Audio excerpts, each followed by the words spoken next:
We call the meeting to order, the Building Safety and Enterprise Fund Advisory Committee.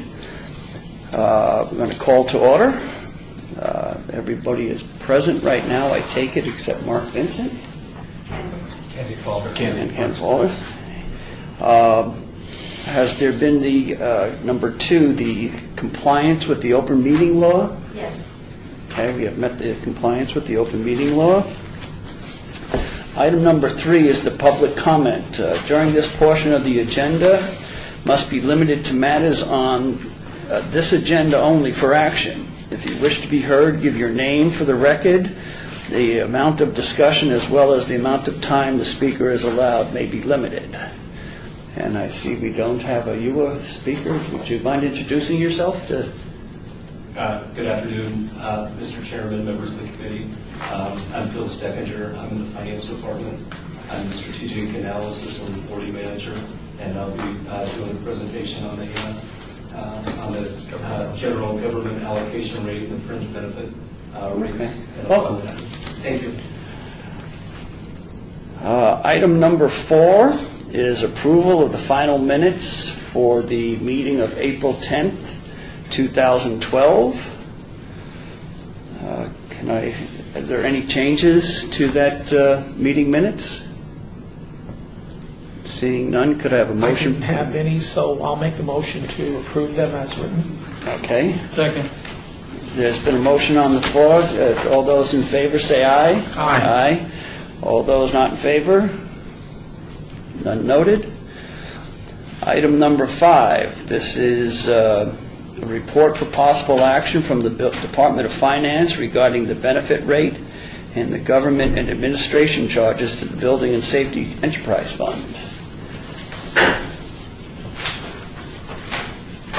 Thank you again, Mr. Chairman, members of the committee.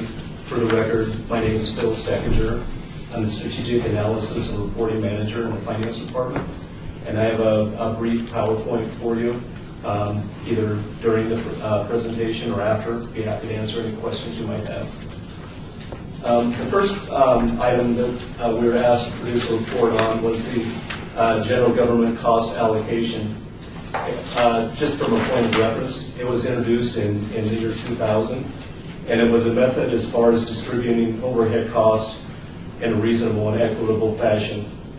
The methodology was changed during last fiscal year, FY12, and it was the pool was expanded to include also the cost of the mayor and council, as well as operation and maintenance for administration for real estate. Also, the modification of the base was changed or was modified to just include salary and wages only, excluding the benefits. And that way, you have a more of a reasonable fashion as far as cost, public safety that was under the former formula tended to skew the allocation. During the last year, the estimated cost of the pool increased to $37.9 million, and the labor pool, because you're excluding the benefits, decreased to $176.5 million, and the rate increased to 21%. The next page of the presentation kind of illustrates kind of what happened with the mechanics of that. Between 2011, by including both labor and benefits, and excluding that during the current year, in essence, the allocation pool basically almost dropped in half, and that's why the rate had increased from the 10 to 21%. Also, again, the cost pool by adding those areas, the mayor and council, as well as the O&M pieces in the previous slide, comprised for the increase of those areas. Do you have any questions on that, or would you like me to move to the next? Well, I'll save it, but I mean, I got heartburn on it, yeah. But keep going. Okay. The next item was the employee benefit internal service fund allocation. The applied rate was increased mid-year in FY12 from 62% to 72.5% and to 76% during the current year, FY13. The reasons why these rate increases were needed is to realign the structural deficit that were in that fund between reoccurring expenses with reoccurring revenues. And some of those that are delineated on this, then again, the following slide as a more detailed piece of that is the first contribution rate that we have increased by 2.25% in FY12 from 21.5% to 23.75%, which is over a 10% increase. Also, one of the things, unlike a lot of other places, is, as far as the burden rate, we base ours on time work. And the reason why we do it on time work is that we look at time that you have off, whether it's vacation, sick leave, things of that nature, or an actual benefit. So we want to see what percentage of the time that our folks are working. The amount of time worked decreased from FY11 to FY12 by $8.3 million. The reasons for that, or the biggest reasons for that, were wage reductions in our largest union, which is the CEA, as well as all of the city employees here took a pay cut of half of that PERS increase. By law, we shared by taking a decrease in salaries of 1.18%. And then also there were fewer employees requiring higher rates. One of the things, and this speaks to the structural deficit that is in the initial bullet, under applications of rates that we had reduced fund balance that we had for this particular area by $14.9 million in FY11 and $70.9 million in 12. And the next page kind of walks through some of the mechanics of that. If you look at the differences between the audited financial statements to the unaudited for the current year, or for FY12, that's at $8.3 million that was reduced because of, again, the wage cuts, fewer employees. That if you look at the applied rate that we had, and again, it was 62%. I use a blended rate for FY12 because we had done it midstream. The allocation charge actually, because you're dealing with a diminishing base, produced about the same amount of charge for that fund. When you're looking at, as far as the effective rate, which is one of the last lines towards the bottom, the actual rates that we have actually incurred over each of the last 2 years, we have budgeted for this year, hover around 76%.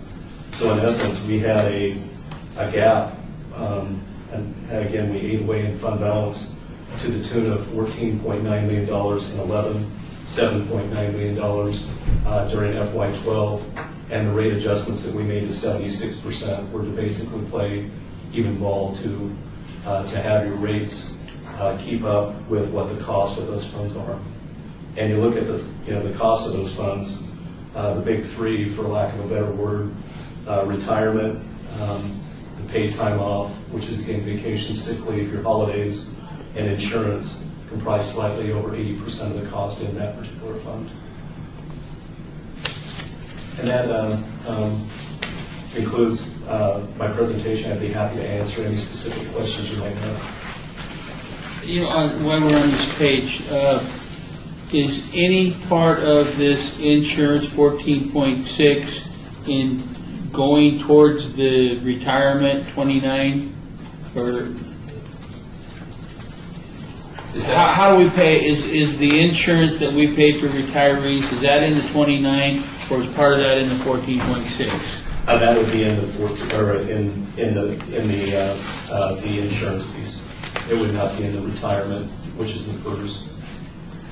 Okay, so out of that 14.6, how much of that is what percentage of that goes to the retirees? Our retiree insurance, as far as what we have to pay, has hovered right around $2 to about $2.2 million for each of the past 2 fiscal years. So that 2 of 14 would be. You're talking about the 14.6 on the insurance line? Yes, sir. That's net of all the premiums that we collect from employees. So that is our net cost for providing group health. I understand it, but my question was, does any of that 14.6, is any of that applied towards the retirees that are already gone from the workforce? In Nevada. And he's saying 2? In Nevada, retirees pay their own premiums. But in Nevada, thanks to some bill from 2005, I can tell you who passed it, but I can't remember what the bill number was. All local governments now are required to blend retirees and active employees together. So, which is not the right thing to do in my mind. Retirees are much more expensive. They should be rated separately, and they should pay their full share. When you blend them, you create a subsidy. Active employees are subsidizing the retired employees. Retired employees are paying their full rate, but because we're forced to blend the actuary information, they're getting a subsidy. That subsidy creates an OPEB liability that we report in our financial statements. Okay. But coming back to your But original, the short answer is they're paying. They pay their they're paying own- their legal share of their full. But we're rate subsidizing it through the because we're forced to statute. blend the rates. What is the retiree package cost?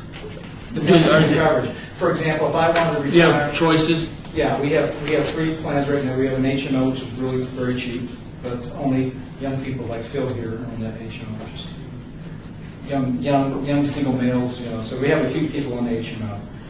We have a preferred provider, fully insured option with Sierra. If someone like me that had a spouse and family coverage, if I were to retire, and I know it seems kind of odd, but when I retire, I would probably have a dependent in addition to my wife. That coverage would be close to like $15,000 a year for the PPO. It would be over $20,000 a year if I was under consumer driven health. They're very expensive. So it's between 1,000 and 2,000, depending upon which plan you take Yeah. per family, Yeah. number of Yeah, and heads. so you're eligible to that enrollment change year to year, just like active employees. coming back to your original question though, Mr. Potter, as far as that would not, that about $2.2 million that is our subsidy that we bear as part of the city is not included in the retirement. The retirement is just the purpose. Yeah, definitely. Let's go to the third page. I guess this is where my biggest heartburn is, and that's that we got to pay overhead for things that we shouldn't be responsible for. And it's been a long time since they passed the statute that set up the fund, and it certainly seems to be eating away at our money and things that we don't control. I mean, we sit there, we've got a very dedicated leader over here with Mr. Knight. He seems to crunch. Care and feed you. Whoa, I wouldn't go that far. But The Rodney Dangerfield of the city of Las Vegas. I get it. Don't worry about it. But it seems like we're paying, unless I'm mistaken the way I read this, the cost of the pool. We're paying $37.9 million out of our fund to fund things that we don't control. Is that an overstatement? Yeah, the pool increased to $38 million. That's the entire pool. You're paying your share of that cost What? on a direct labor basis. Okay, what I'm paying 21%. Is that what? Is that line above? 21% on your salaries and wages, excluding overtime. So if your salaries and wages was, pick a number, 3. Well, I think we have it here on this one form. I think our salaries and wages were $3 million, round number. Excluding overtime, $3 million, so you would pay $600,000 roughly, 21% of that. See, if I wasn't paying that, I would have made money. I was looking at it while Phil was talking because the cost pool kind of shocked me, 32 to 37.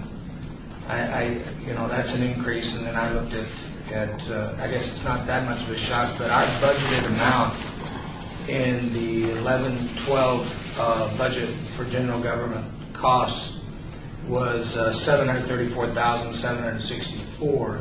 No, I'm sorry. I'm looking at the wrong one. I'm looking at this year's.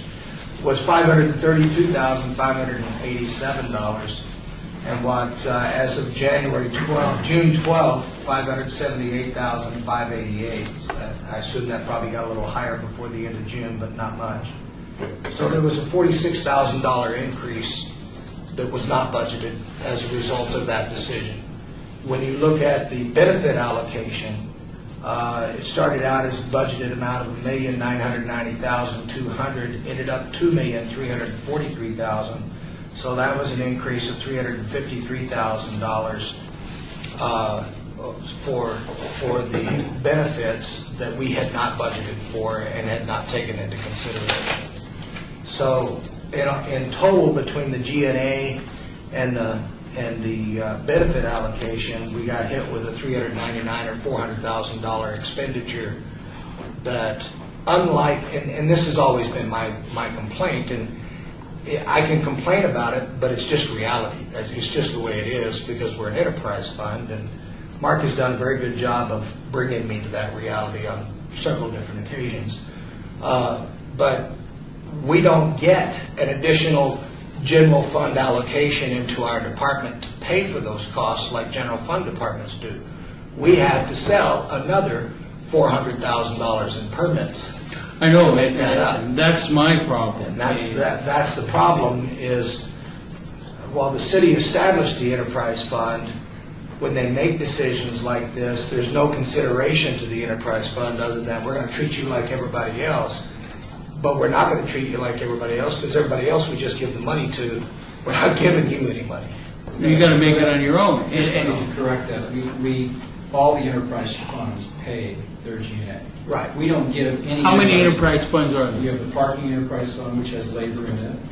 You have the building and safety enterprise fund. We have the sanitation enterprise fund that has a significant amount of labor and a significant amount of G&A.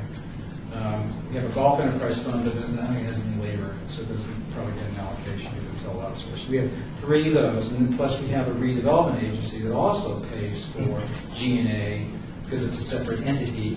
Our redevelopment agency is not the city, so it pays its own G&A. The reason why we don't allocate it internally to internal departments within the general fund is we just be chasing our tail because it's so for that case it's all the same fund. Mm-hmm. So all the enterprise funds and the redevelopment agency are all treated the same. So number one. Number two, I do really.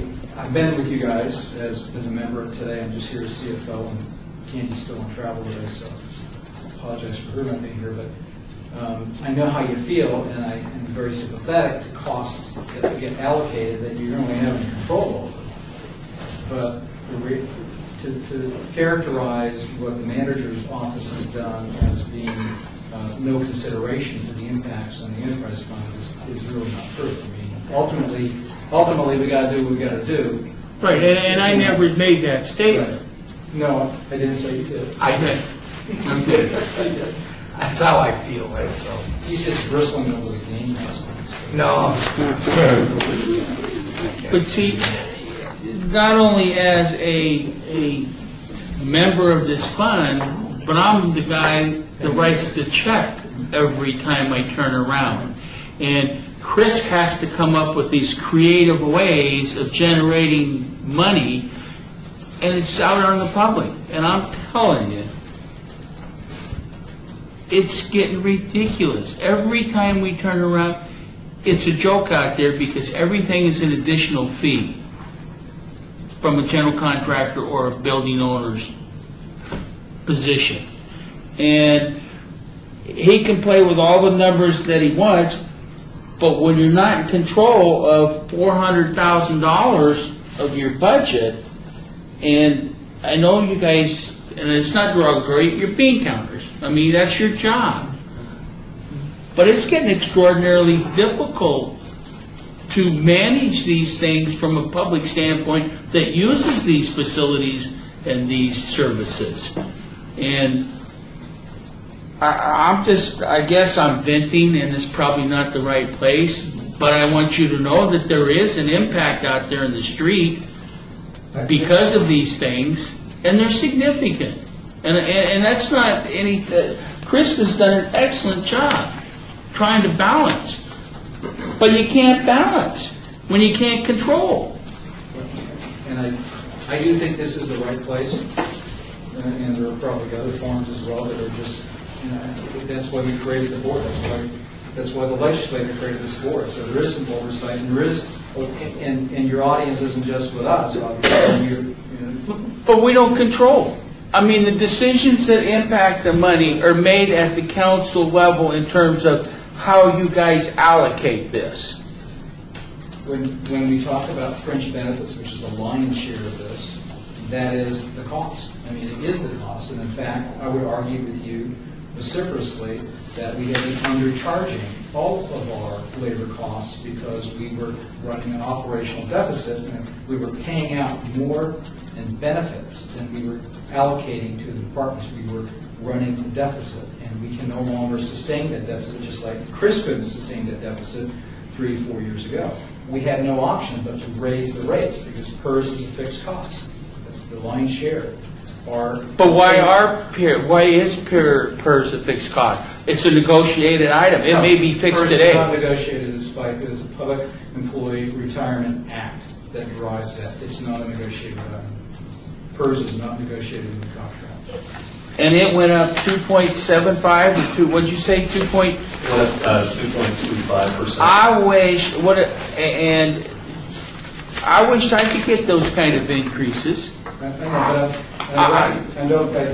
recognize the frustration, and a lot of it I agree with, and we fight those battles. But certain things we don't have a control over as management any more than Chris has a control over it either. So the big issue for most of most of these increases is on the fringe benefit pool, and it is what it is. The increase on the government allocation pool, we management have a lot more control over that, and I think this is the forum for you to push back and provide feedback to the council and the manager's office that are all the items that we're putting in the pool, is Chris really benefiting from those, and are there some in there that should be excluded? And if that's the case, maybe we should be excluded as well. So I think that's certainly an appropriate discussion. Okay, because I got a lot of projects out there, and Chris is doing his best, but I'm telling you, you keep squeezing it on this end, trying to balance, and you're cutting services. I mean, his job is to keep the services the same, but I can tell you that in a week's time, if I don't get 5 rollovers, why do I get rollovers? Because he doesn't have enough people.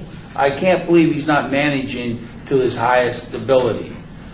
But I'm telling you, it's costing us money out there every day. And you know, if I want it today, get out my checkbook. I can't tell you how many thousands of dollars I have paid in the last month and a half for inspections that I should have gotten on the square, but I didn't. I think one guy showed up, he said he had 165 in 3 days, and one Monday was a joke. I forget how many people called in sick. I mean, certainly he can't control that, but there's a reason why they called in sick. They didn't impact, I mean, other than make Chris's hair maybe get a little whiter, but it impacted 160 people in the field because he didn't get 160 inspections that day. And I'm just telling you that when I come in here and I see all the things that management is doing, and I believe in my heart of heart to the best of their ability, and we can't balance, and I'm the guy out in the field looking for the services, and I'm getting shortchanged, I get heartburn. And so if there's a better avenue or a better way to give me the things that I can, instead of vent, I can intelligently argue over, I would love to do that. So, and your statement gave me that direction. I mean, clearly, I'd like to revisit some of these things. What do we get? What do we pay for this service? What do we get for that service? Because I don't know how you continue to run an enterprise fund based upon these set of facts. I mean, I gotta admit, if we didn't have an administrator, a businessman in here in the last 4 or 5 years with Chris Knight, and we had a building official with no ability to manipulate and manage, where would this be today? We'd be bankrupt.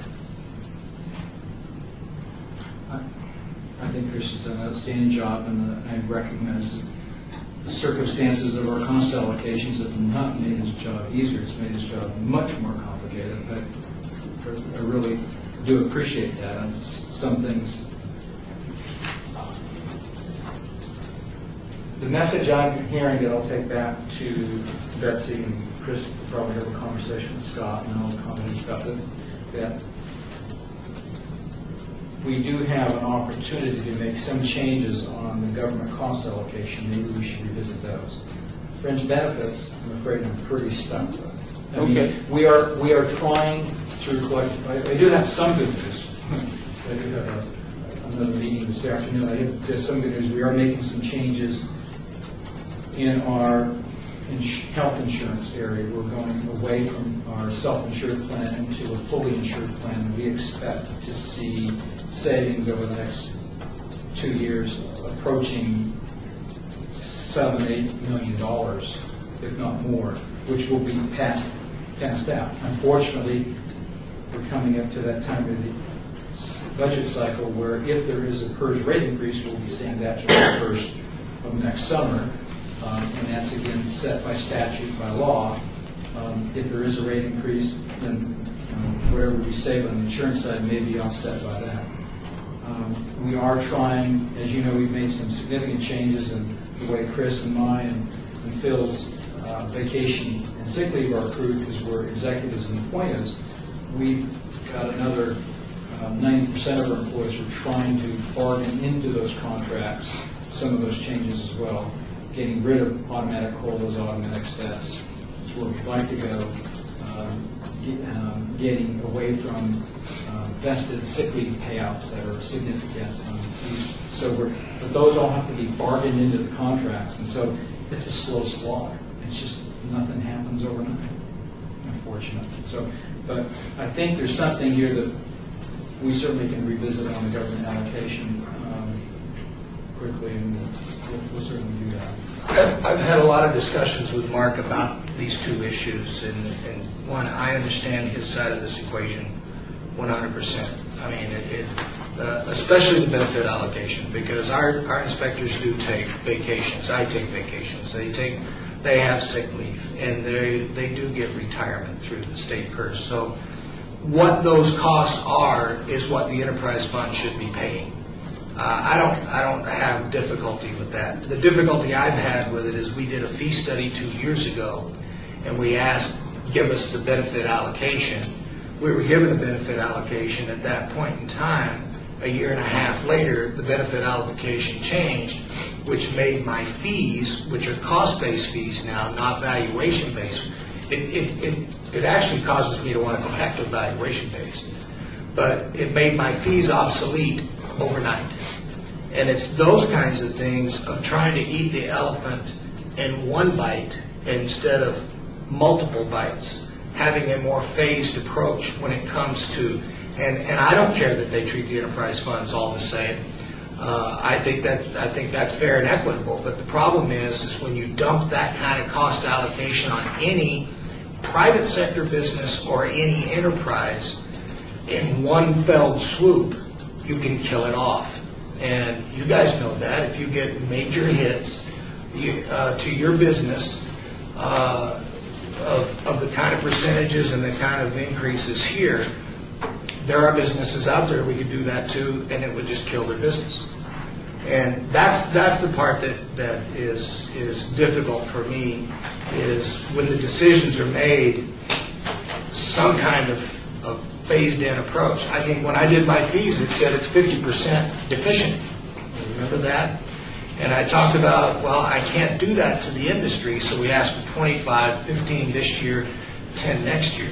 We've held off on the 15 this year.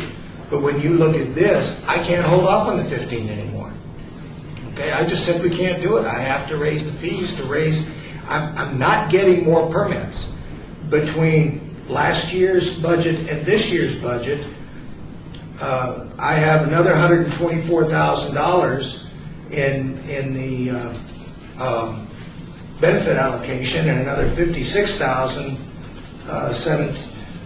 Is that right? Yeah, $56,177 in the general cost allocations. So that's another $200,000 this year that was added over and above the same rates that we were paying last year. So in the last 2 years, I've had $600,000 worth of permits that I got to go sell, and I'm not getting them. And so it's the same kind of thought that I had towards the industry that I would like towards the enterprise fund. And Mark understands this. He understands it fully. I had a talk with him, and I said, Mark, I can't eat this elephant one bite at a time, like you're wanting me to do, in one fell swoop. And you're never going to be able to predict fully what your benefit rate allocation is. And I understand that. Mark's helped educate me on that.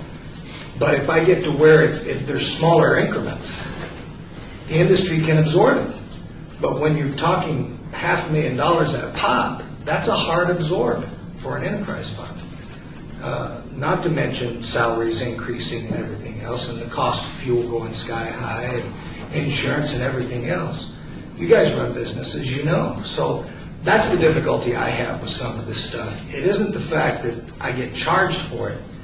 It's how the decisions are made and how it gets implemented. One of the things, I'm sorry. I've got a briefing with the mayor. I can come back, but I have to run off. Just to leave you with the note that Phil's responsible now in the finance department to oversee all of our rate allocation process, including fringe benefits and the government allocation. And he's new to us. He's only been with us for a year and a half, 2 years. Yeah. Oh, gosh. We admittedly did a poor job. Finance did a poor job in monitoring those rates, and we created surprises. And we obviously own that. And we did try to phase in the shortfall on the fringe benefit, but we didn't take it all in 1 year. It feels like we did, but we didn't. We took some of it last year, some of it this year. Potentially we could take some more next year, although I think what we're doing with the going to an insured plan on health is going to help us, and maybe we won't see the rate increase that we thought we might. But Phil's my guy. He's the one running the rates. I hope we don't have surprises like this ever again, and if we do, we process them in a manner that's not such a shock and a burden to the enterprise fund. So I'll leave you with that. And just to piggyback on one of the on Mark's remarks too, one of the things that Mark had tasked me out to do, and will hopefully alleviate a lot of this on a going forward basis, is on a quarterly basis. For the last year, I've been monitoring these to see what type of rates, so that way as a department head, as a fund, you don't have shocks or surprises on a going forward basis. A couple of the things that Mark did touch upon, when you look at the big three, for lack of a better words, the retirement by law, as Mr. Vincent had talked about, we're tied to having to deal with that. As far as the rates on that on a going forward basis, probably the best predictor is that over the course of time, those will go up. The other two largest pieces, which is the paid time off, one of the things that is part of the dent that we've made for folks like Chris, Mr. Vincent, myself, appointed, and hopefully we'll get some leverage to do this with the other bargaining units, are compensated absences, which is what we're, as a city, obligated for when people retire with their unused vacation, sick leave, and things of that nature. During this last year, it decreased by over 10%. In fact, it went from roughly about $50 million down to $44 million. Hopefully on a going forward basis, we'll continue that trend with the other bargaining units, which would, over the course of time, look at having those lessen that component. As Mark touched upon, what we have with insurance rates going towards the proposal that the council will be considering would probably drop that rate by upwards of 10 to 12%. Again, that piece would lessen that. But I mean, again, on a going forward basis, we'll hopefully with monitoring this, we won't have those shocks for department heads again. I had just a couple of quick points. If you take a look at the way the United States Post Office was mandated by Congress to treat certain benefit payments, they used to be able to make those contributions on an annual basis partial. And basically all of government worked that way, and they were able to remain solvent. And then Congress came in and said, you have to pay all of your obligation towards, and I can't remember if it was retirement or what it was, but all of that contribution has to be funded annually, 100%. And it really has put them on a road to bankruptcy. And so I'm not saying that it's right or wrong, but when you're talking about eating elephants, there's an elephant that is being eaten, and that's going to be a cost. And as far as the treatment of the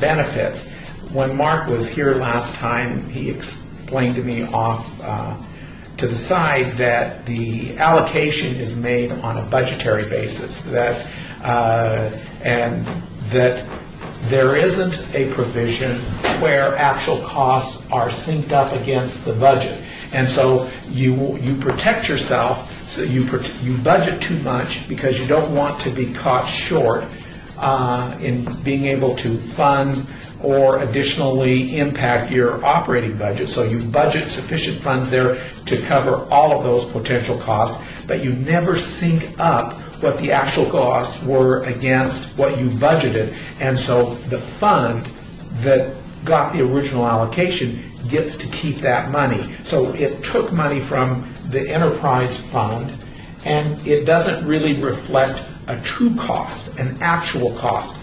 And that's a methodology issue that leaves us all to open to criticism, and I think that somewhere along the line somebody's going to know about it besides me. I'm just, people are talking, that's going to be seen as not necessarily meeting a cost, but it's going to be viewed as a transfer from an enterprise fund into a general fund, which is precluded by law. So that's a significant potential issue for us. I'm glad that you brought that up. One of the things in the analysis that is in front of you, again, I was tasked out by Mr. Vincent within the last year or two, put together rates and to have these discussions during the budget process. One of the things enclosed in this packet with the presentation, I had used actuals for 2011, 2012, and as far as even calculating what we do upon the actuals, that our rate is, for budgetary purposes, we apply a rate, but the rate is actual applied towards the actual, and we monitor that on. So there's no variance, you're saying? That's correct. Now that's different than what Mark told me. So that's okay, and I hope that's in fact. We base the rate upon the time worked, actual time worked, which is actual dollars. And that will be, when we put together a budget, that's, looking at It would seem to me that the overhead, that the retirement contribution is something that you can, that it's calculatable. It's salaries times a rate, period. There shouldn't be a... You're absolutely correct. As far as that piece, but what is non-calculable, as even for the budgetary purpose, our largest union, which is the CEA, took a 5% rollback. And with the PERS increases, all of us took a 1 1/8 decrease. When you have vacant positions in an aggregate as far as that cost pool, that isn't or you can put together an estimate with vacancy factors, but at the end of the day, you're putting together a budget. But what we're actually charging each fund is based on their actual, for example, for Chris's fund, the actual cost of time worked that happens during the course of the year, rather than the budget.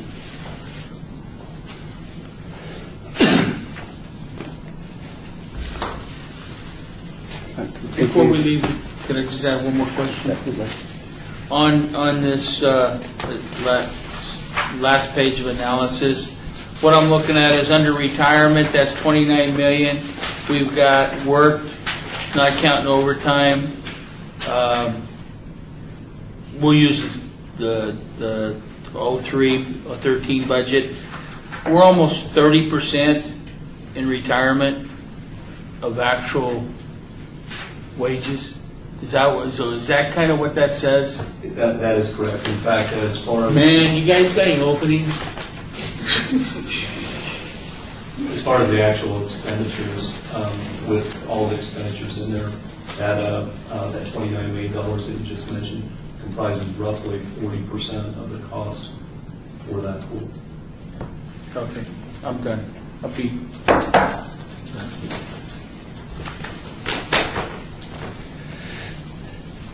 Okay, we're going to go on to item number 6.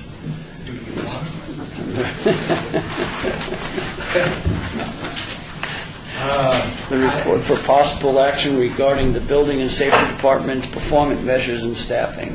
Yeah, this is just for your information. It's the action would just be to accept the report, but these are the performance measures that in the colored document, the 8.5 by 11s that you have, that we report to the Performance Plus executive team once a quarter. They've been kind of holding off on those, but we still have to prepare these reports. The first page on the top are some administrative things. Have the number 2 having to deal with the safety rate, reportable incident rate per 100 workers. We're meeting our goals in safety. Performance evaluations is something that I don't even understand what's there, but sick hours used, you can see that. That begins to play on the benefits, and we're over the year within the annual targets of the city of 27%. We're at 23, or I don't know what that is. Is that 23 hours per person, or what is that? The ratio of the sick versus hours worked. Okay, sick versus hours worked. Okay, and our purchasing. The big one is number 7, total cost of plans, checks, permits, and inspections covered by the Building and Safety Enterprise Fund fees. You can see in the first quarter, hallelujah, we made money. Second quarter, made a little less. We didn't make money.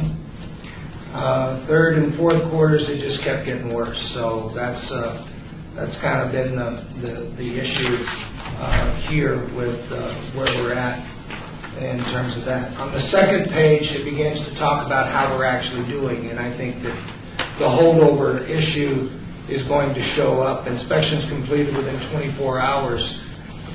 Quarter 4, which was before, it ended in June. I think if you were to look at July, August, and now September, when you take a look at our first quarter of this fiscal year, we're going to be a glowing red, and it's not going to be pretty. There are things that I've been looking at and what we're costing. Bob, I would be very interested to know, when you said that it costs you money to have a holdover, how much money does it cost you on average to have a holdover? Because I can tell you how many holdovers, and if I can get an average cost of holdovers, I can tell you how much I'm damaging the industry. Yeah, well, Really I think a day of the inspection is worth $125. Yeah, but how much does it cost you in holding costs and all that stuff? That's why I pay it if I can get it. I mean, it's cheaper to pay the fee than to have the holdover. That could depend on a line item. That could be from Right. $500 to To 1,000. Several thousand, yeah. Thousands. So I used 1,000 and doing some projections I can share with you Yeah? offline. Code violation, commercial sewer accounts, if you remember, sewer billing is still in hours. Inspections available online to the customer within 1 hour. You will see that since we got the new tablets, our connectivity is much better, and we're actually performing on that now. And we kept telling you that was a connectivity issue, and we've solved it. We actually improved in some area. Pool code violations, those are code enforcement. Annual planning inspections are code enforcement. So all of those things. The top 2 are actually the Building and Safety inspections measures. On the third page, residential plan check, quarter 4, we did well. We were doing good. We have, however, in the last 2 months, gotten some large projects through. And those large projects, when they come through with only 5 plans examiners, bog everything down. And I think if you were to look at our first quarter for this year, we'd probably be yellow if we weren't red.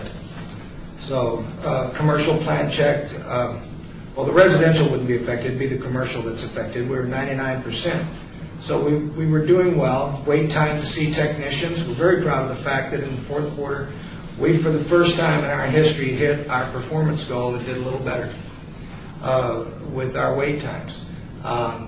The sad part about that, or the dark side to that silver lining, is that's because we didn't have as many customers. We needed more customers. Plans are reviewed for pricing and completed by technicians with an average of 2 days. Again, that's a customer load issue. And then you've got civil and utility plans reviewed in 8 business days. We did lose a civil plan reviewer for a while. We just hired another one, so we're at full complement again with our civil plan reviews, and we expect that to go green again. And then the track building permits completed within 3 business days. Because we've gone electronic with that, now you can just email in your plot plan, and we'll give you your building permit. You can see that we've been performing very well on that. Ever since we went to the email function, we've been doing quite well, and that's where automation has helped us. Then on the last page is our cashiering, and that we've actually improved from 80 to 85%. We're still waiting to get stuff done in less than 10 minutes. I'm not sure that's always going to be the case, because that's partly dependent on the customer themselves. But then the wait times, we're doing well on our wait times. We don't make people wait too long. We actually like to get their money. So we're doing pretty well on some of these. I think the next quarter's report is not going to be good, and it is a staffing issue on inspections. Right now, we're going to try to do some things. That was why we went to 7 days a week. That actually gave me 2 additional inspectors on Friday and on Monday, because they work Friday, Saturday, Sunday, Monday. The difficulty is the minute we brought those 2 on, we had 3 inspectors go out on FMLA issues. They are back, and we're beginning to whittle at those holdovers. So we'll see how that works out, because I really thought it would have an impact having those 2 additional inspectors on Fridays and Mondays, but all it did was avoid an even larger catastrophe. Good. Jim? I was just going to say, it gave them the opportunity to have a 3-day weekend. Yeah. Much impact. Jim, you have something? A couple things. County, I saw in the paper, was talking about maybe doing away with residential water heater inspections. What would happen? Is that a significant revenue for our fund? And is it something that you guys have kicked around, or? Yeah, actually, I have talked more about water heaters in the last 4 years than I ever dreamed I would in my life. 3 things. One, we have right now, it is a perpetual amnesty program for us. If you come and self-report, we'll just charge you the normal fees. Water heaters, we worked the deal with Home Depot to try to get them to issue the water heaters inside. I was in Home Depot this weekend. Their advertising in store is pitifully bad. It's worse than that call in the football game last night.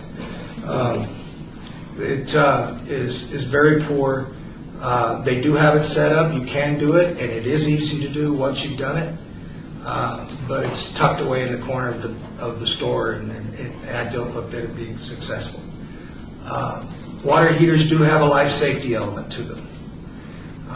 When you have an open flame on a gas water heater, you have carbon monoxide. You better make sure that that's vented right. There is a pressure relief valve. If it isn't a matter of fouling the pressure relief valve, it's a matter of piping the pressure relief valve. And we have seen people who put the pipe for the pressure relief valve at an angle like that to run outside. Well, when that pressure relief valve goes off, it isn't going to go outside. It's not going anywhere. It's just going to sit there and continue to build. And that's one of the problems that we have, is making sure that they're installed safely. They are, the county, the quotations in the newspaper, they are a loser. There is no two ways about it. You cannot do an inspection on it and make money.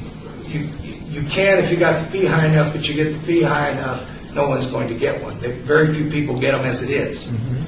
Or not very few, but only about 50% we estimate. So the question becomes, what do you do? I know one jurisdiction that's out of state that if you are a licensed contractor in their state, you're not required to get a permit for a water heater.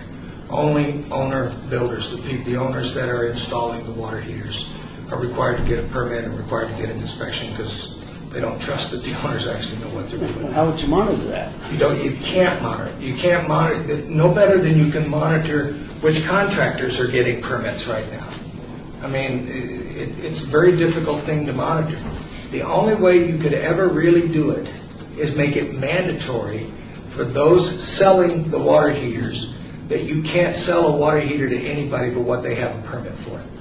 And then what that does is the guys that are water heater installers that have to stock water heaters, it's going to make it very difficult for them because how are they going to give you a permit when they're stocking? So it's a conundrum. Yeah. Well, probably the best place might be to have the Home Depot or some of the retail outlets to where they're required to issue the permits, but if you go to the wholesale houses to where a bona fide plumbing contractor, we know he's going to install it correctly, that you're leaving it up to them to pick up the permit, which is going to be a 50-50 shot.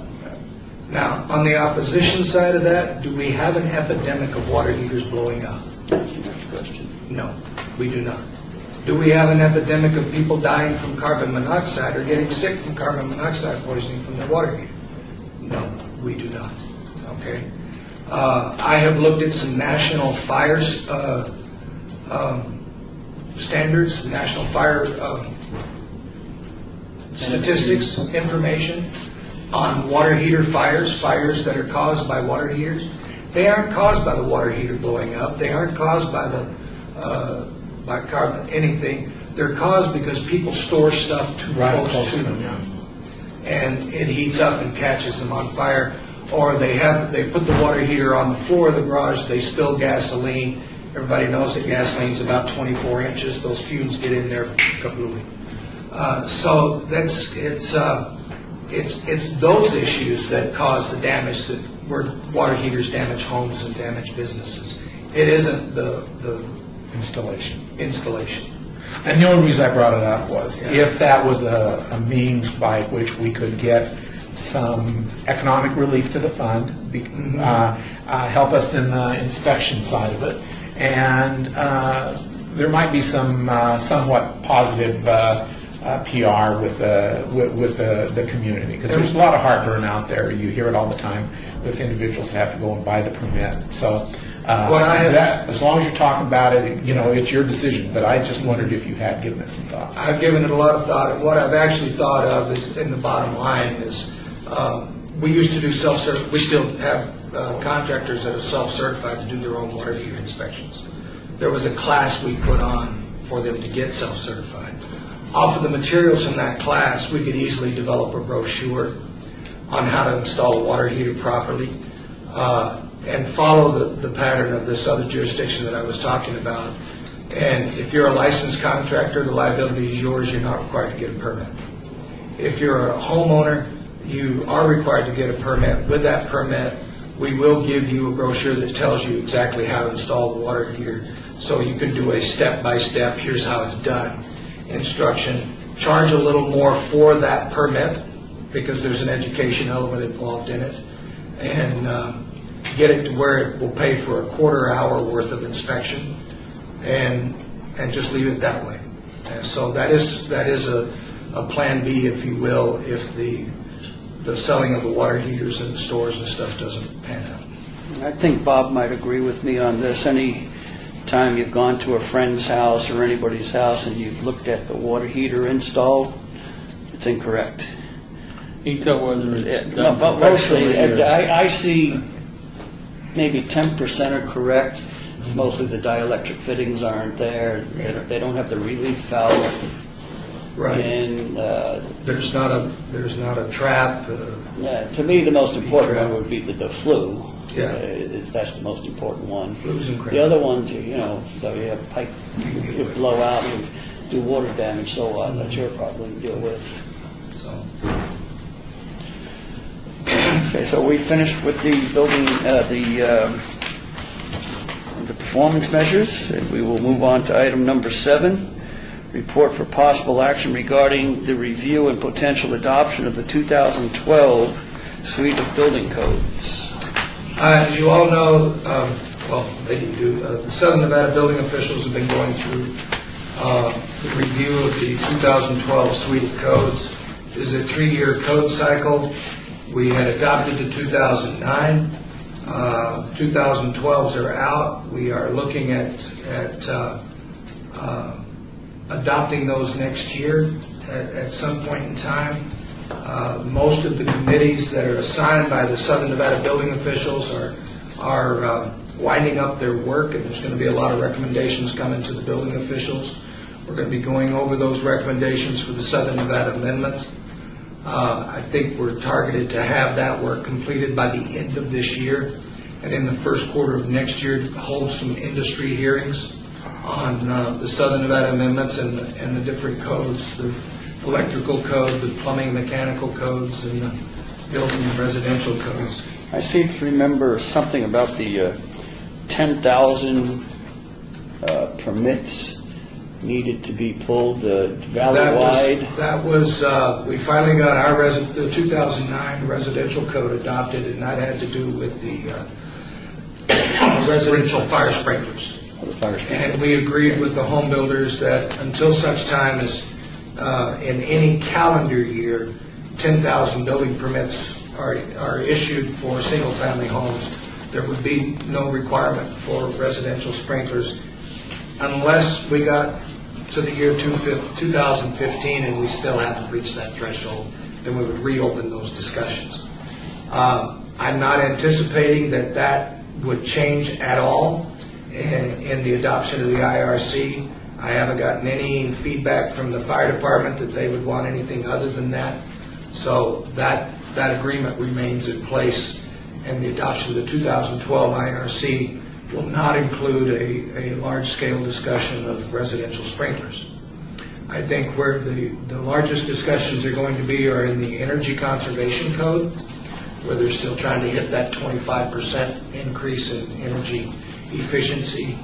I will tell you that I am working on right now, for those of you that ever worked with our department, we have 2 administrative codes. We adopt the 97 uniform administrative code, and then we have amendments to that. We have put those 2 documents together, and we're going through and creating one administrative code, so that when you want to know what our administrative code is, we hand you one document, not 2. We are also looking at adopting the existing buildings code. It is adopted by reference in the IBC through the Southern Nevada building officials amendments. However, I want to adopt it outright because I think it would help some of the development in our downtown. I think that using the existing building code, a lot of architects and designers don't pay any attention to the international existing building code, and I think there's an opportunity there for them to do some things that could save money and expedite their processes. Puts it more on them to demonstrate performance and gives us the ability to accept that demonstration of performance. So I think we're wanting to do that. So those are a couple of things that we're doing in terms of adoption of the 2012 code. The last question on the adoption of 2012 codes will become effective date.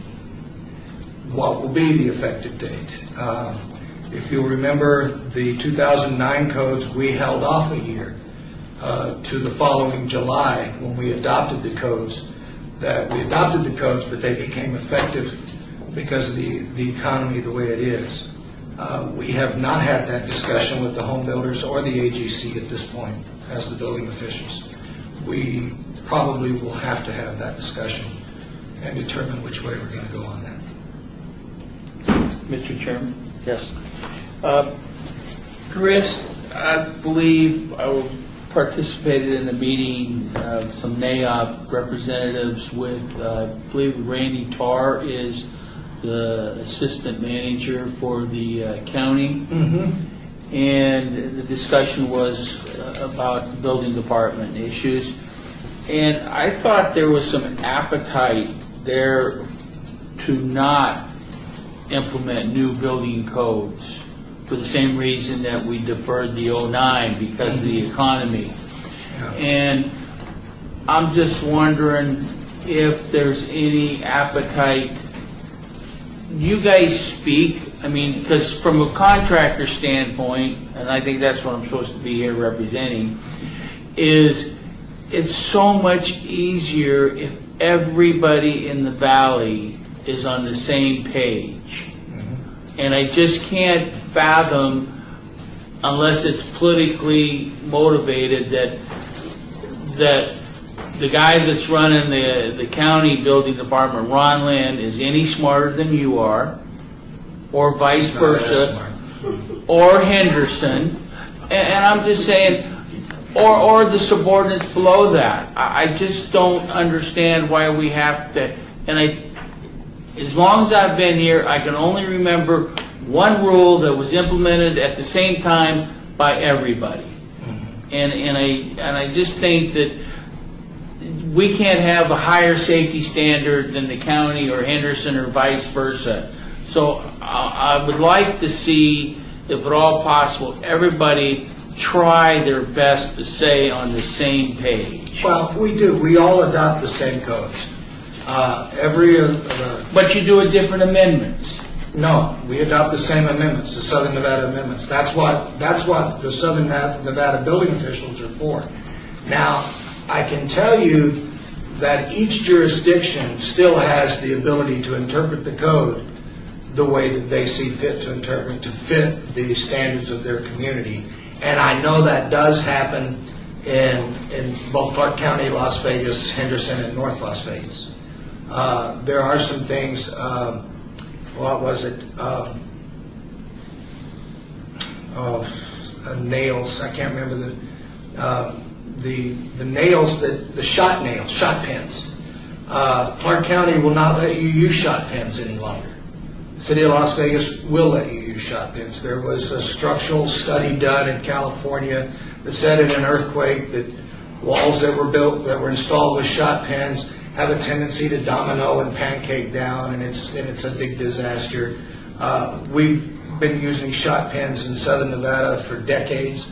Have never had a problem with walls pancaking or having a problem with it. So we didn't buy the California study. That study was endorsed by ICC. Ron is heavily involved in ICC, so they went that way.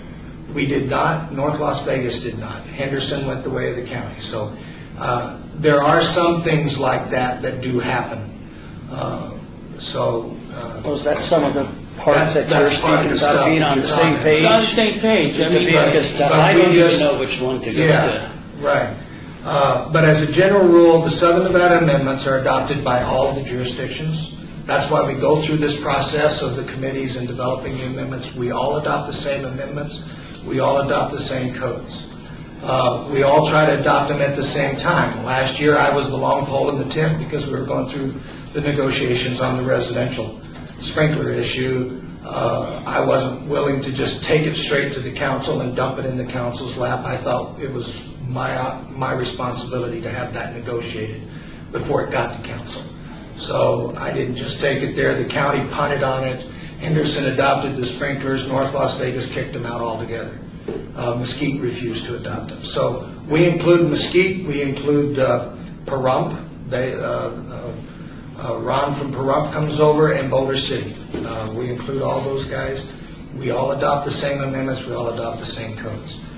There are some differences from time to time between jurisdictions. And I won't my argue point, with you about that. and my only point is, it would just be nice if we could get the bulk of them on the same page. At least if you're saying they're written the same and they're interpreted differently, then that's something I probably can't argue about, okay?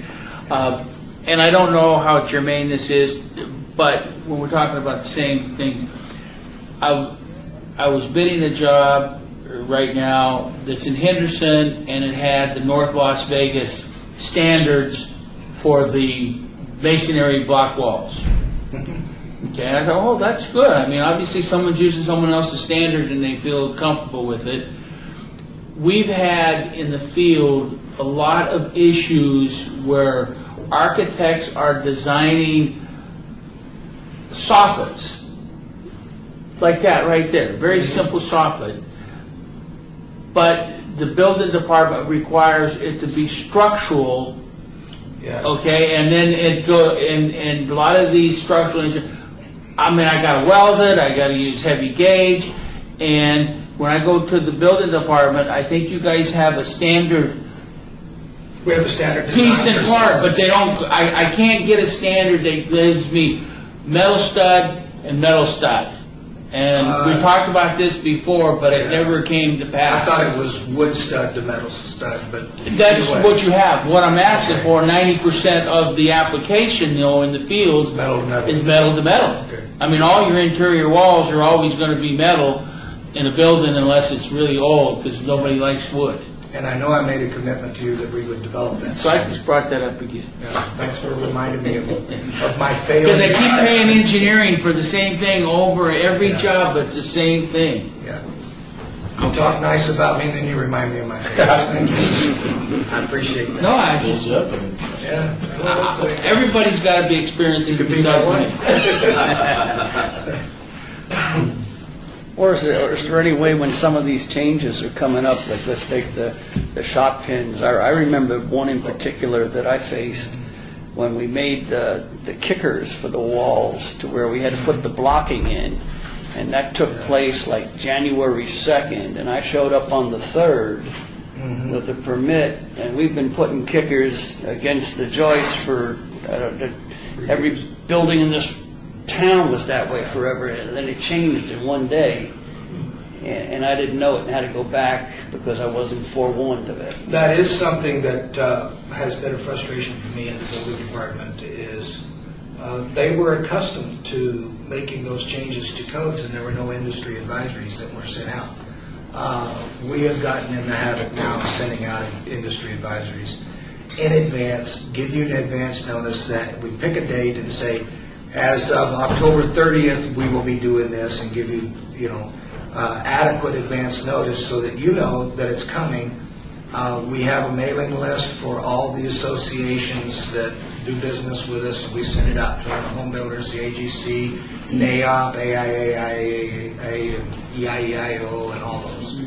And try to get the message out. It's interesting, we sent an industry advisory out like that on our weekend inspection program, and you can't believe how many contractors I run into that know nothing about it. Had it on the TV, had it in the paper, sent it out, the industry advisory to everybody, and they don't know anything about it. And it's like, what foxhole have you been living in? So some of that you just can't avoid. Okay. Look, we'll go to that weekend inspection. Does that apply to commercial? In other words, if I've got an inspection for Friday, I'm working Friday and I'm ahead of schedule. You know what? If I can get one tomorrow or if I can get it on Sunday, can I call that and get that? Not on a Saturday. So how does that work? That's where I stopped short because I only have 2 guys working the whole city. It applies to commercial if you get held over on Friday.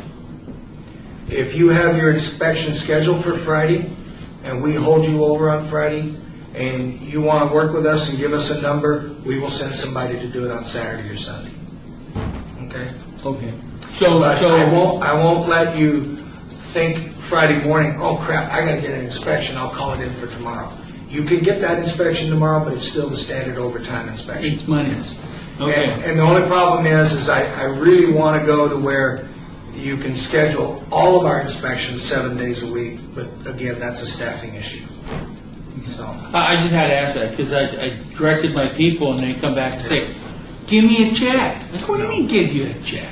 Yeah. now, if you get, He says it's weekends. if you get held over, we'll do it without you giving us a check. But you got to give us a good phone number, and the problem we're having right now is we're not getting good phone numbers. The phone number the inspector calls is the architect, and they don't answer the phone, and it's like, well, I can't help them now. Okay. Okay.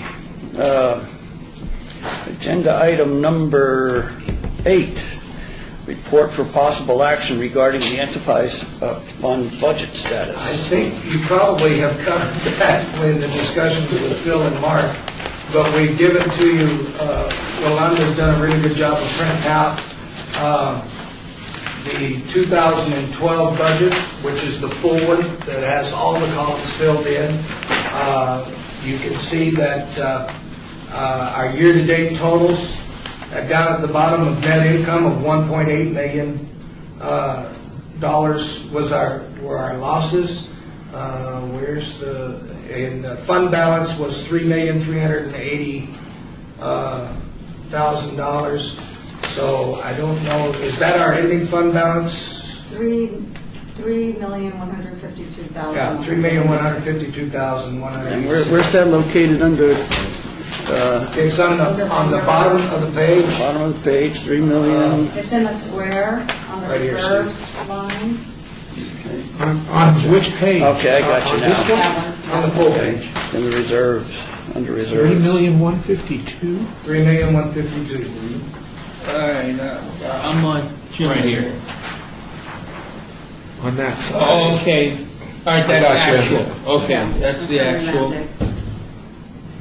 Okay, so what does this 3,000,005 represent below it? That would be 50% of Of the our op- operating expenses, so you can see we're below the 50%. All right, okay, so We meet we're state 400 grand statutes. below our, Yeah. I don't know that we meet other people's standards or criteria, but we actually meet the states, so what is the state's? 50%. You cannot exceed 50% of your operating expenses 2 years in a row without being required to lower your fees. Okay, so that's basically, I mean, you've talked about the general government administration. When you look at our revenues, our permitting, the total revenues, we anticipated in the budget for it to be $6,563,000. That's, I'm back up at the top of the page now.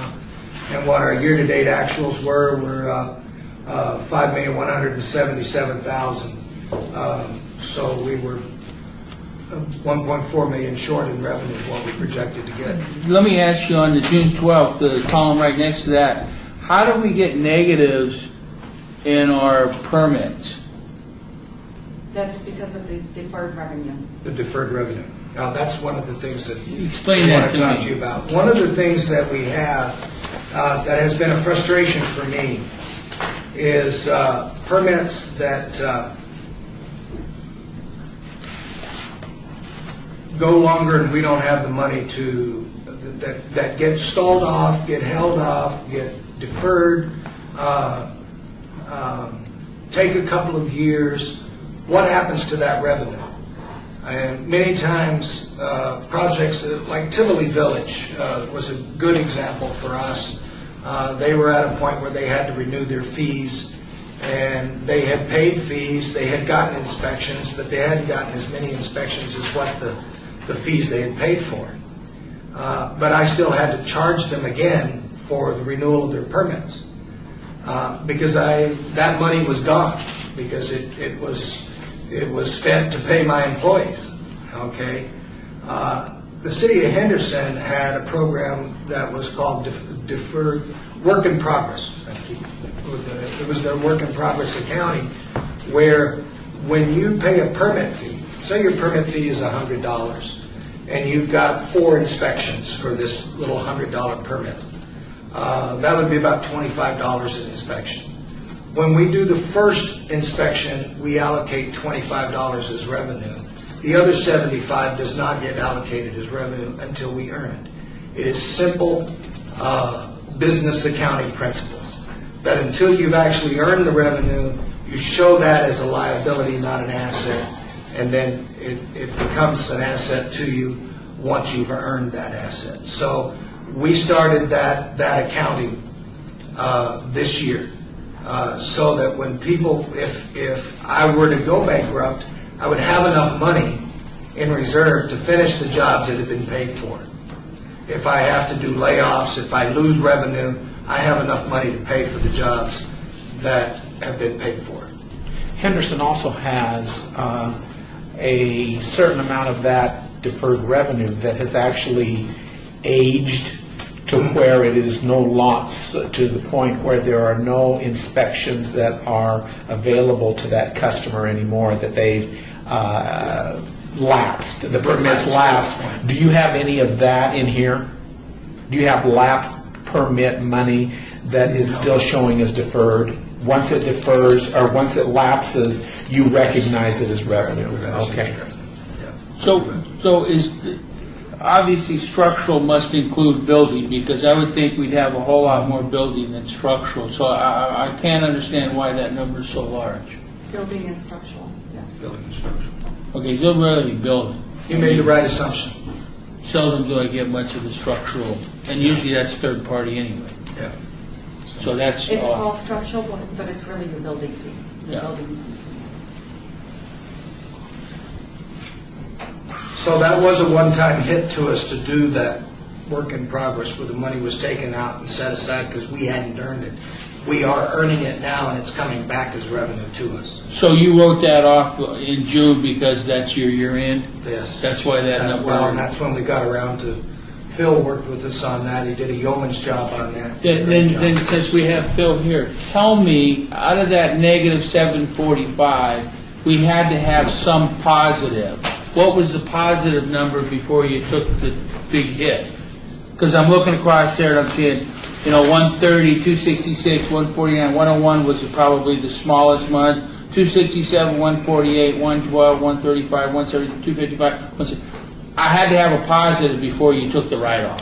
I don't know, I'll let Phil speak to it. Actually, I don't have that information. Well, Okay. there But was I did have a a positive. There was Okay. a positive. Because the hit was $1.2 million Okay, so you had for the 500. operating reserve. And when you look at the $1.4 million down here, so we had about a $600,000,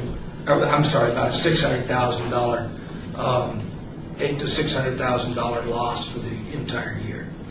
But to come to your question, as far as where we ended up with revenues for the current year, this methodology was used to have this, and this is actually proper accounting treatment of how you're supposed to report revenues when it's actually earned.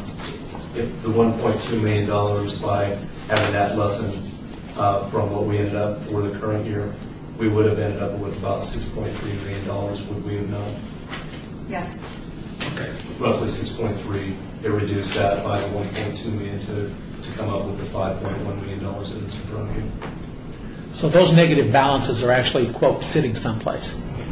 The deferred revenue That's is correct. actually, That's correct. so it is revenue to be realized. It's a Otherwise, liability. because, liability, but again, still. Coming back to Chris's comment earlier, that if we were going to close shop, those would be payments that we had received from the development committee that we would owe, or we would have the money available to be able to do that work to make sure that those projects are taken care of.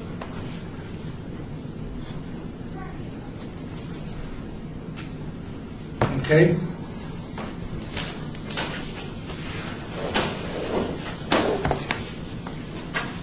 But those are permit fees and not inspection fees. Am I correct? I mean, because I'm looking down and I see the, obviously you account for those permit fees versus inspections differently, don't you? Say that again, Bob, I'm sorry. Well, when I go in, I pay a permit fee when I pull it. Mm-hmm. That includes my inspections. I'm sorry, I was thinking plan check. Yeah.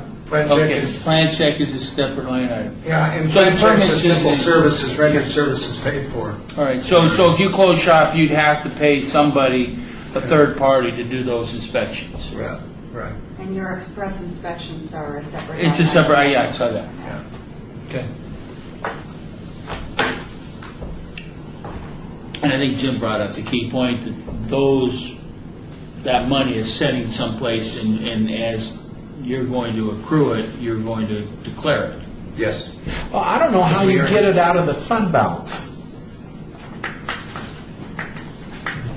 It should be, shouldn't the cash be there, and there should be a recognized It's a liability. liability? Correct.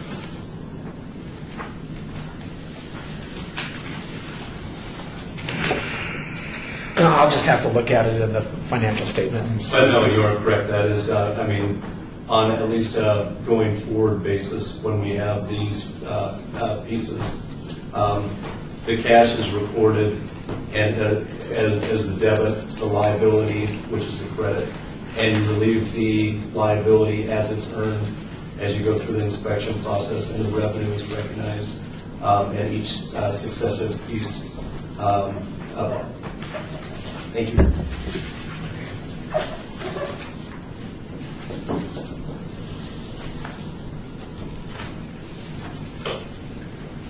Okay. I just wondered, I saw lots of negatives there, I couldn't figure out how you got it. We blamed it all on Phil. Ciphering. Okay, item number 9. We just did, correct, regarding that. So we're to item number 10. Yeah, I think that would be appropriate, Mr. Chairman. Report for possible action on program activities for improving customer service delivery. One of the things that I've heard from the industry loud and clear, we don't mind paying the higher fees for your services, provided we get good service, okay? To make sure that we get good service. So my, as I reported to you under the previous budget thing and the benefit rate thing about having to raise fees and follow through on those fee increases, we have hired Chad Wolford again to come and take a look at the fees because of the G&A and the cost accounting that we've been doing and the benefit rate structures. Our fees are antiquated all of a sudden. So I got to relook at those. The beauty of it is for the last 2 years, we have steadily been improving and doing a pretty good job of tracking how much time it actually takes to do certain inspections. How long it takes to do a sheet and shear inspection, how long it takes to do drywall, how long it takes. When I would ask in the past, how long does it take to do one of those, the answer I always got, well, that depends. And I hate that answer. I know that depends. I'm not stupid. Some projects are small, some projects are large. On average, how long should we expect it? And so that we can develop a standard that says, it takes this long to do these types of inspections. If you have all these inspections, you should be able to do so many in a day. It begins to manage our time. The single biggest thing that we buy from our employees, while it's determined that they have the skills when they get the job, it's their time with those skills. And being able to manage to that time and how much time should it be taking us and how much time is it taking us becomes the bigger question for cost management and looking at that. Well, if we're going to do that, that begins to look at what kind of services are we providing. And I've looked at other communities in other states and said, well, what are the things that you're doing? I'm actually going to Portland in October to the ICC annual business meeting. I want to go visit the city of Portland. They have an annual facilities plan permit program. I have visited the city of Phoenix on their annual facilities permit program. They do it differently than Clark County does. I had attempted to do what Clark County did, which limited the scope. Now, the City of Phoenix limits scope, but it's a much broader scope than what Clark County has in their annual facilities program. And it will allow you, if you are large enough of a complex, to have your own maintenance folks on staff, and some of them being certified.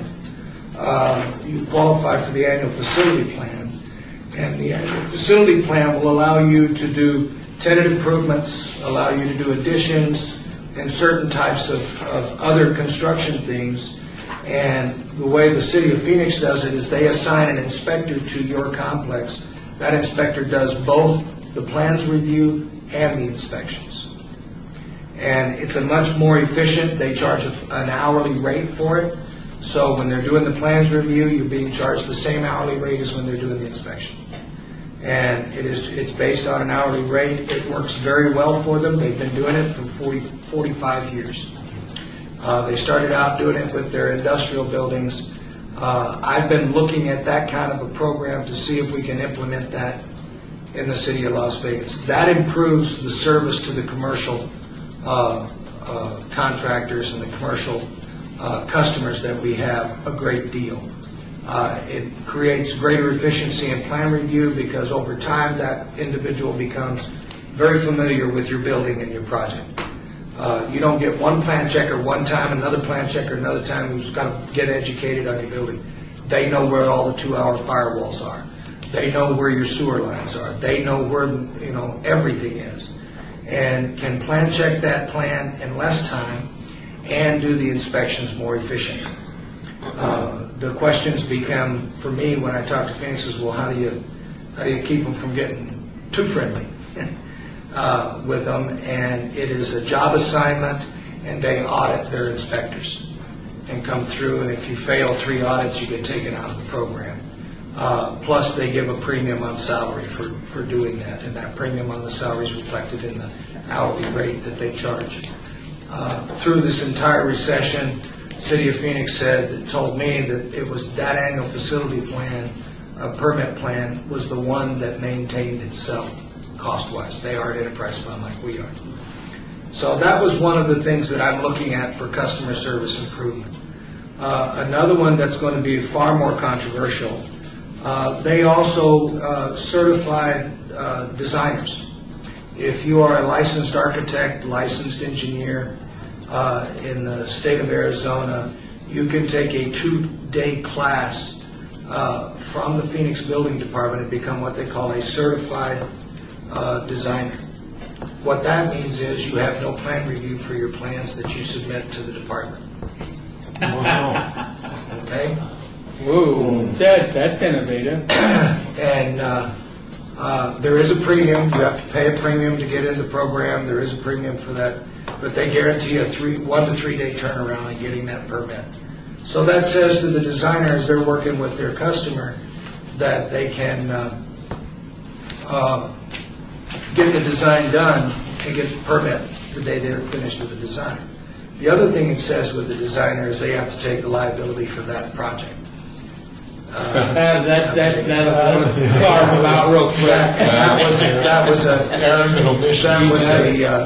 huge deterrent when they started that program in 2010, and it was a huge deterrent. They currently have 131 firms in that program, and it's working very well. And I said, well, what kind of plans you get? The very best plans we get in the department come through that program, because again, there's an auditing factor that they audit 10%. If you're in the program, 10% of your plans that you submit are going to get audited.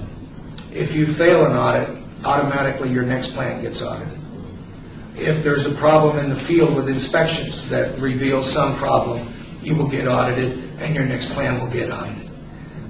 If you fail 3 audits in a 5-year period, they remove you from the program. So that then becomes an impetus and kind of an incentive that you need to give good plans. Don't think you're going to get in the program and slipshod your way through. You're not going to get it done. I would probably increase some of those standards, not 10%, but 30% get audited. And I would also require that anybody that would go through our training program would also have to be certified ICC plans examiners. Now, you would lose the revenue on the plan check. Yeah, but I don't put in the staff time, which means Right. my staff time goes for audits. There's a premium on the building permit to cover the cost of the auditing.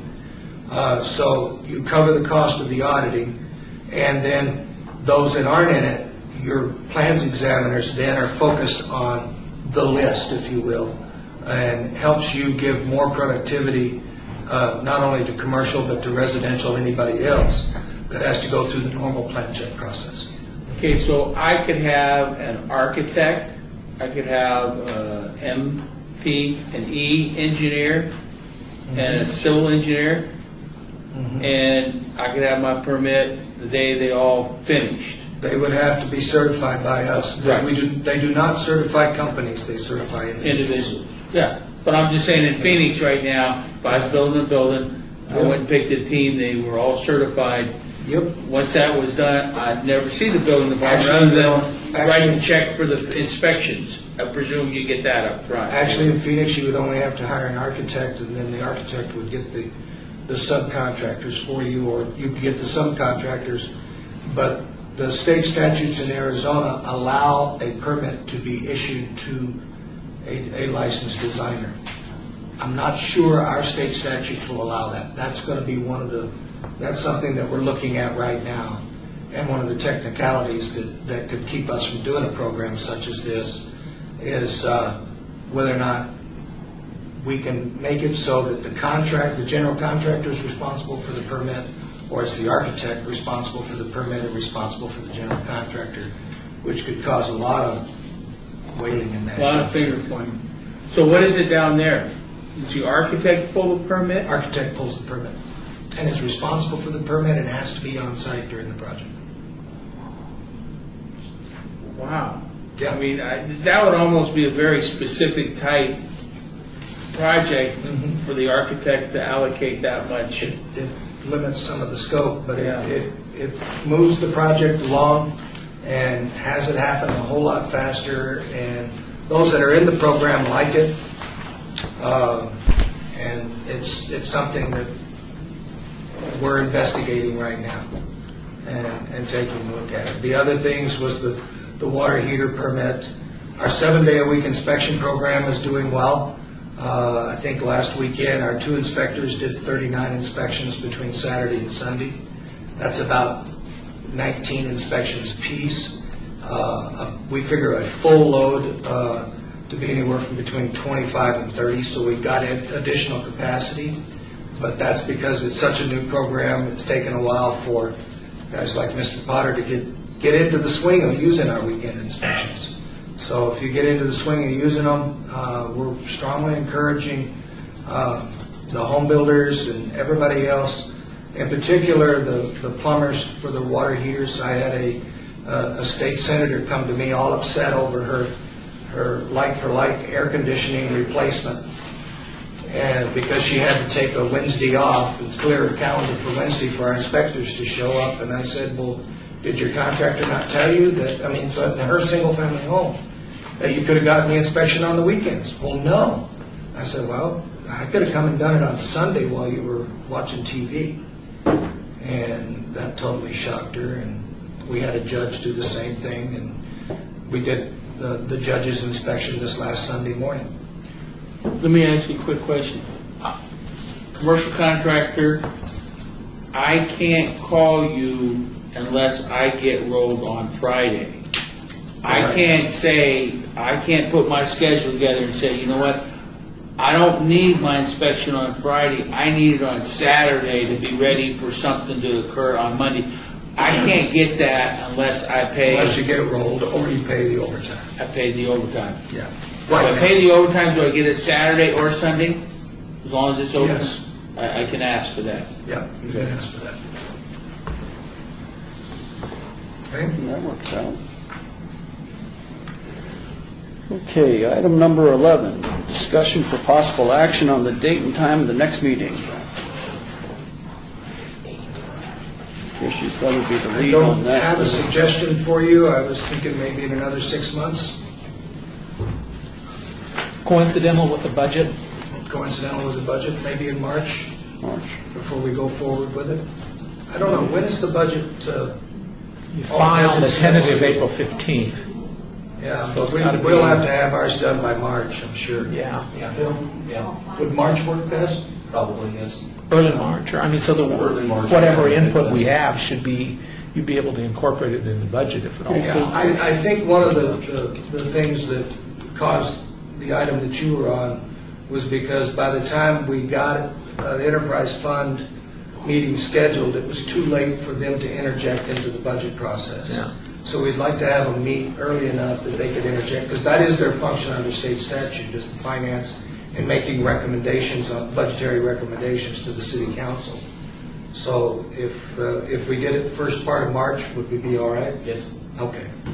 So we'll shoot for the first week in March. First week of March. Okay. And item number 12, citizen participation. No. Okay, there's nobody here for citizen participation. And could I make a motion for adjournment? Here. First? Second that. Okay, we Feel left second. out, all we got to do is vote on two things. Minutes and adjournment. All those in favor? We're adjourned. I was hoping that the